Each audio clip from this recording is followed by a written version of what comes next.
What happens when a talk show host decides to question the authenticity of a country music star who has somehow managed to become both a Nashville legend and a Hollywood fixture? What you're about to witness is one of the most explosive confrontations ever captured on daytime television. The moment when Joy Behar decided to attack Blake Shelton's marriages, his music, and his very identity as a country artist, and discovered that the laid-back Oklahoma cowboy had a side nobody had ever seen before. The View studio went dead silent. The famous, easygoing smile disappeared, and America watched as one of the most beloved entertainers in the country reminded everyone that you do and survive 2 decades in the music industry by being as simple as you seem. Before we dive into this incredible story, make sure to subscribe and drop your thoughts in the comments because this confrontation will show you a Blake Shelton you've never seen before. The View studio carried an unusual energy that Thursday morning. Word had spread that Blake Shelton was the guest, and the audience was a mix of country music fans in cowboy boots and curious viewers who knew him primarily from The Voice. At 48 years old, Blake had achieved something rare in entertainment. He had become equally famous for his music and his television presence. A genuine crossover star in an era that increasingly demanded such versatility. A crossover that many Nashville purists viewed with suspicion, and that Joy Behar had clearly decided to question. When Blake Shelton walked onto the set, the applause was immediate and warm. His famous dimple smile was already at full wattage as he waved to the audience, his Oklahoma drawl audible even in his body language. This was a man who had made a career out of being likable, approachable, the guy you wanted to have a beer with. But there was something else there, too, visible only to those who knew how to look. Behind the easy charm was a man who had navigated Nashville politics, survived a very public divorce, weathered tabloid storms, and emerged as one of the most successful artists of his generation. Blake Shelton might play the simple country boy, but nobody got where he was by actually being simple. Whoopi welcomed him with a genuine smile. Sarah Haynes was visibly excited. Even Sunny Hostin seemed disarmed by his affable presence.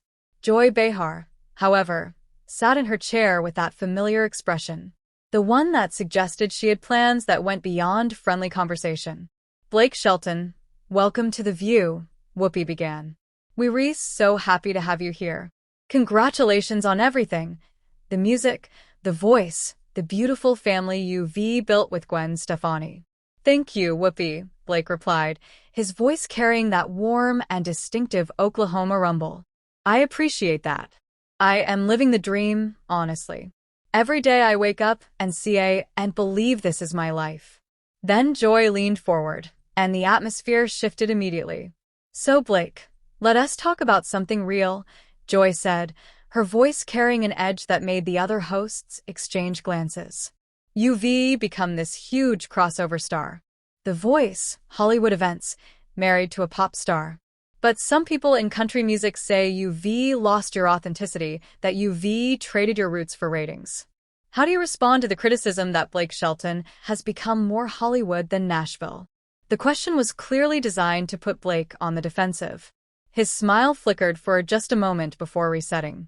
Well, Joy, I still live in Oklahoma. I still have my ranch. I still make country music. I am not sure how doing a television show makes me less country. Last time I checked, plenty of country artists have done TV.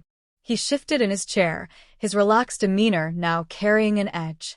And let us talk about The Voice for a second since that seems to be the part of your concern. I've been on that show for over 20 seasons. I've mentored hundreds of young artists, helped launch careers, given people a platform who might never have had one otherwise. Is that somehow anti-country? Is helping the next generation of musicians a betrayal of my roots? But it's not just the TV, is it? Joy pressed. It's the whole package, the celebrity marriage, the tabloid coverage, the fact that you seem more comfortable on a red carpet than at the Grand Ole Opry. Some would say you've abandoned everything that made you who you are. Blake's jaw tightened slightly, but his voice remained controlled. I play the Opry every chance I get. I've had 28 #1 songs on country radio. I've been making country music for over 20 years. One TV show does end erase all of that. Let us talk about your personal life. Then, Joy continued, clearly warming to her attack. You left Miranda Lambert, one of the biggest female stars in country music, and almost immediately started dating Gwen Stefani, a woman from a completely different world. Some people found the timing suspicious, like maybe the relationship started before the divorce was final. The accusation hung heavy in the suddenly quiet studio. The audience shifted uncomfortably. This wasn't the light-hearted interview about music and marriage they had expected. I am not going to discuss the timeline of my personal relationships on television, Blake said, his voice dropping to something quieter, but harder. My divorce from Miranda was painful for both of us. We were together for a long time. We made beautiful music together. And when it ended, it broke my heart. But that S between me and her. What happened after that is between me and Gwen. I wouldn't let anyone cheapen it by turning it into gossip. He looked directly at Joy. Miranda and I both moved on. We both found happiness. That's what adults do. They heal. They grow. They keep living. And anyone who wants to reduce a decade of my life to tabloid timelines doesn't deserve an explanation. But it's already gossip, Joy replied with a dismissive wave. It's been gossip for years, and you've benefited from it, haven't you? The whole Blake and Gwen romance has been great for ratings, great for publicity. Some might say you've turned your love life into a brand. Blake was quiet for a moment, and when he spoke, there was a different quality to his voice. The easygoing charm was still there, but underneath it was something that sounded almost dangerous. Joy, I am going to say this once, and I want you to hear me clearly. My relationship with my wife is not a brand. It's not a publicity stunt. It's not a ratings grab. I fell in love with someone during one of the hardest times of my life, and she helped me become a better person. That's real. That's sacred to me. And I won't have it reduced to tabloid speculation by someone who doesn't know the first thing about what we've been through. The counter was sharp enough to make Joy pause, but she recovered quickly. I'm just asking the questions people want answered. You're a public figure. Your relationship has been very public. Don't people have a right to question the narrative you've presented? What narrative? Blake's voice was rising now. The narrative that I got divorced, met someone who understood what I was going through because she was going through it too, and we fell in love. That's not a narrative, Joy. That's life. Sometimes messy, sometimes painful, sometimes beautiful things come from difficult circumstances. That's not unique to celebrities. That's human. He stood up, and the movement seemed to surprise everyone, including himself. You know what I find interesting about this conversation? You've spent the last 5 minutes questioning my authenticity as a country artist and the legitimacy of my marriage, but what do you actually know about either one? Have you ever been to Oklahoma? Have you ever spent time on a ranch? Have you ever been through a divorce that played out in front of millions of people? Joy opened her mouth to respond, but Blake wasn't finished. I grew up in Ada, Oklahoma, population 15,000. My daddy worked at a car dealership. I learned to hunt and fish before I could read properly. I've been singing country music since I was 15 years old in bars where nobody cared who you were as long as you could carry a tune. His voice was getting stronger, more passionate. And then I worked my way up through Nashville the hard way. Years of struggling, years of being told I wasn't good enough, years of wondering if I'd ever get a break. I got my first #1 when I was 25 years old, and I've been grinding ever since. That's not Hollywood, Joy. That's country music. He paused, collecting himself. You know how many times I was rejected before I got my record deal? You know how many times I drove to Nashville from Oklahoma with a guitar in my truck, played for some executive who couldn't care less, and drove back home wondering if I should just give up? Dozens, maybe hundreds. But I kept going because music is in my blood. It's who I am. His voice grew stronger. I've won the CMA Male Vocalist of the Year 5 times. 5 times, Joy. I've had songs that people played at their weddings, at funerals, during the best and worst moments of their lives. God Gave Me You wasn't written to be a Hollywood moment. It was written because I believe in love, in second chances, in the possibility that the best is yet to come. That's country music. That's what I do.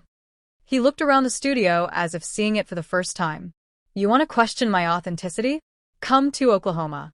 I'll show you the land my family has worked for generations. I'll introduce you to the people I grew up with who knew me when I was just another kid with a guitar and a dream. I'll show you what country really means. Because it's not about living in Nashville or wearing a cowboy hat. It's about where you come from and who you are when nobody's watching.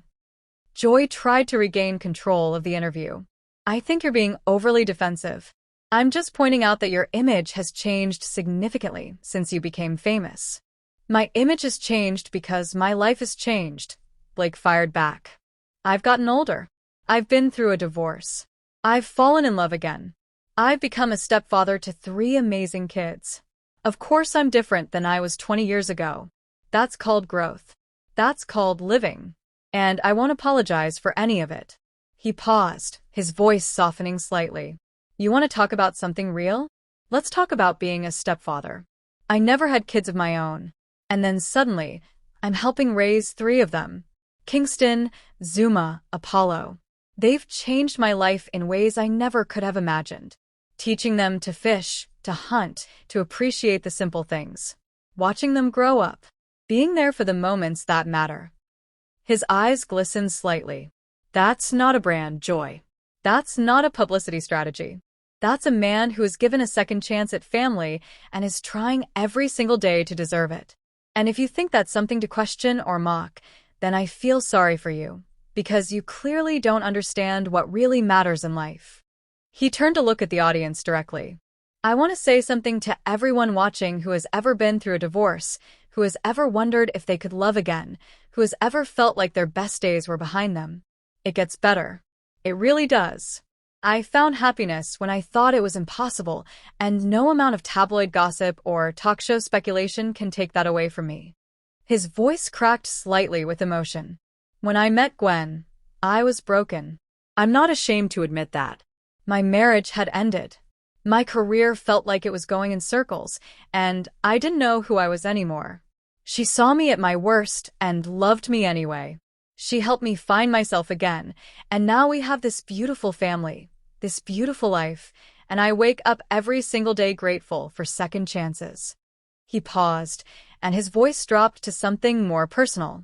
Do you know what it's like to go through a divorce when you're famous? When every detail of your pain becomes entertainment for other people. When you can't even grieve in private because there are cameras everywhere and everyone has an opinion. It's hell. Pure hell. And Gwen understood that because she was going through the same thing. He looked out at the audience, making eye contact with people who were visibly moved. We didn't plan to fall in love. Neither of us was looking for it. But sometimes life puts people in your path exactly when you need them. We helped each other heal. We learned to trust again. And then we built something beautiful from the wreckage of what came before. If that's not authentic, I don't know what is. He turned back to Joy. And there was something almost pitying in his expression. You want to reduce that to gossip, to question whether it's real. Go ahead. But you're not hurting me. You're just showing everyone what kind of person you are. Someone who would rather tear down something beautiful than admit that maybe, just maybe, good things can come from hard times. Joy's face had reddened. I'm not trying to tear anything down. I'm asking legitimate questions about your public persona. No, you're not, Blake said quietly. Legitimate questions would be about my music, my career, what I've learned from 20 years in this business. What you're doing is fishing for controversy, trying to get me to say something about Miranda that you can turn into a headline. Trying to make me defensive about Gwen so you can clip it and put it online. He shook his head slowly. I've been doing interviews for over 2 decades. I know the difference between a conversation and an ambush. This is an ambush, and I'm not playing. Whoopi tried to intervene. Blake, I think we all appreciate your honesty here, and maybe we can redirect to talking about your new music. I'd love to talk about my music, Whoopi, Blake said. But first, I need to finish this because what happened here today isn't just about me. It's about how we treat people in the public eye. How we assume we have the right to dissect their relationships, question their authenticity, judge their choices. And I'm tired of it. He looked at Joy one final time. I'm a country singer from Oklahoma. I've had a blessed career. 2 marriages that taught me different things about myself, and a family I love more than anything. That's who I am. Not the tabloid version, Not the talk show version, the real me standing right here, refusing to be reduced to sound bites and speculation. He began walking toward the edge of the set. "Wait," Joy called out. "We're not done." Blake stopped and turned back with an expression that mixed weariness and resolve. "Yeah, we are. We were done the moment you decided this was going to be about gossip instead of music, about tearing down instead of understanding. I came here to promote some new songs and talk about the next season of The Voice. Instead, I've had to defend my entire life to someone who decided before I walked in that I wasn't authentic enough." He addressed the audience one final time. To everyone watching who has ever felt like they had to justify their choices to people who don't understand them, you don't. You know your truth. You know what you've been through and who you've become because of it. Don't let anyone make you feel like you have to apologize for finding happiness, or for changing, or for living a life that doesn't fit someone else's idea of what you should be. He smiled, and for a moment, the old charming Blake was back, the one who had won over millions of fans with his humor and his humility. "I'll be at the Grand Ole Opry next month. Come see me if you want to know what real country looks like. I'll save y'all a seat." And with that, Blake Shelton walked off the set of The View, leaving behind a studio that seemed to vibrate with the aftermath of what had just occurred. The audience sat in stunned silence, many of them processing the unexpected depth they had just witnessed from a man they thought they knew. Whoopi looked thoughtful. Sarah seemed moved. And Joy Behar sat at the table, looking like someone who had expected to be in control and had found herself completely outmaneuvered. What had started as a routine promotional appearance had become something far more significant. A meditation on authenticity, second chances, and the courage to be vulnerable in public. Blake Shelton had walked into the studio as a charming entertainer and had walked out as something more. A man who refused to let his life be reduced to tabloid narrative, who defended his love story against cynicism, who reminded everyone that country music wasn't about geography, but about honesty. And perhaps most importantly, he had shown that the easygoing smile and the good old boy persona weren't the whole story.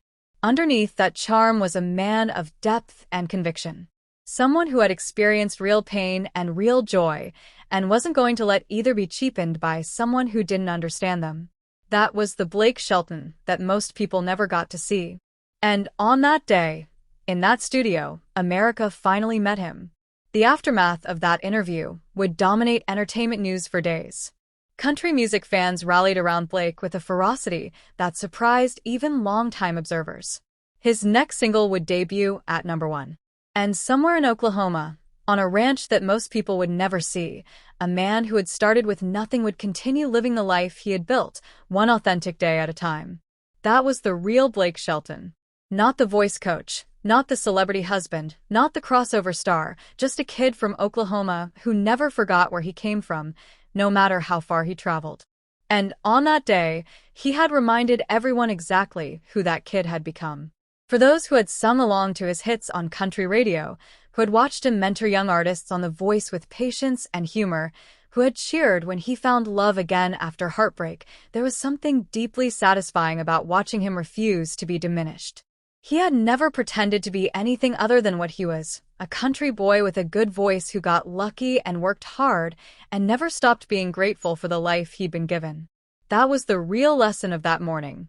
Not about celebrity or authenticity or the boundaries between Nashville and Hollywood, but about the simple power of knowing who you are and refusing to let anyone else define you. Blake Shelton had learned that lesson growing up in Oklahoma. And he had demonstrated it once again with grace and fire in a television studio in New York City. What do you think about this incredible confrontation? Was Joy Behar out of line? Or was she just doing her job? Drop your thoughts in the comments below.